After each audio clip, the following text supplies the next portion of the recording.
Good morning, and welcome to your daily Farm and Home Show, brought to you by the University of Kentucky Cooperative Extension Service. And now, here's your host. Good morning and welcome to the Farm and Home Show. My name is Kristin Hildebrand and I'll be filling in for Miss Joanna Coles this week. We're so lucky to have with us in the studio today. We have Dr. Sam McNeill. He is our extension professor with the University of Kentucky Cooperative Extension Service, and he is stationed with the Biosystems and Agriculture Engineering Department. So glad to have you on the show with us. Thank you very much. Glad to be up from Princeton. Yeah, you're just not too far down from us at all. That's right. We appreciate you making the drive. Thanks. Glad to be here. Yes. Now, I know you do a lot of work with stored grain facilities. Yes, ma'am. And that's part of what you're going to talk to us about today. Yes. Well, I think one thing that I've learned in the last few weeks, of course, we had our national meeting in Boston. And I was talking to some folks from Iowa and Illinois, and they were asking me how the corn crop looks down here, and I was proud to tell them that it looks very good. It looks like it's on par of what you see in a normal crop, silking and tasseling, and they're not quite there yet. They're way behind on their planting.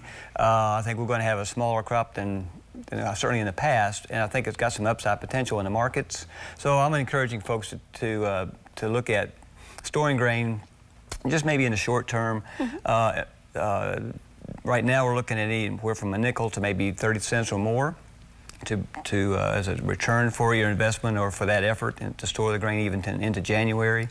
And it's usually not too hard to do that, but at the same time, you can have some problems. So, I want to talk a little bit about that. And we generally highlight post-harvest management of grain, but with an acronym called SLAM. It stands for Sanitation, Loading, Aeration, and Monitoring. So SLAM. SLAM. We want to slam the door on any pest problems or... That's very true. Yeah.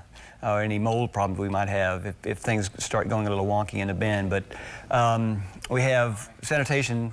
We want to be sure that the bins are cleaned out well before we put grain in them, as well as the equipment, because we don't want to contaminate grain as it moves through the system going into the bin. So it goes all along the grain stream.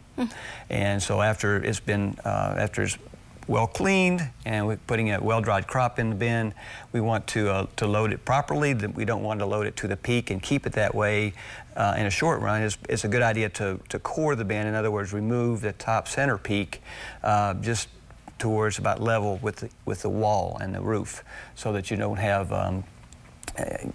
restricted air movement in that deeper center core. Also, that's where the fines tend to accumulate, and it restricts airflow in the center of the bin. So we like to unload a little bit of grain after after harvest time around all the bins on the farm, and then store it separately or go ahead and market that out. And there might be a few loads because of this, depending on where we have some bins out there right now that are really large, and it may take several loads to get that peak removed, but you're better off with that. Go ahead and take that out of the bin. And then after that, we want to aerate it well. We want to cool it down to about 10 degrees a month through the fall and into the winter time, and get it down to about 30, 35 degrees and by December, and hold it there through the winter time. And then monitor the grain safely during the storage period is another part of the process. Yeah, that SLAM is a good way to remember some of those things to consider, especially with storage of grain. Now, I know before you talked to us about some of the audits that you have with energy, and I know you want to take a few minutes and talk about those. If we have time, I'd like to talk a little bit about it. A colleague and I have been doing some energy audits since 2009. Doug Overholtz has been doing work with poultry and dairy farms, so he's working on the livestock side, and I'm working on grain dryers, working with some folks here in the area actually to help them up in their application for energy efficiency grants, either through the state or the national program. And there's quite a bit of money on the table, actually 25%, up to 25% for the national program, and up to $10,000 for the state program that's actually funded through the Kentucky Ag Development Fund. So it's tobacco settlement money that's returned into agriculture, which I think is a good. Not all the states that have getting that money are doing it that way, so Kentucky's wise to do that, I believe. Yes. Now, is there a deadline for that? Well, they're rolling deadlines, and the one is in October for the next round. Next round. Okay. And I guess that if they have any questions, they could probably contact Governor's policy or... Yeah, Governor's Office for Ag Policy. They have the entry forms and guidelines. Okay. Yeah.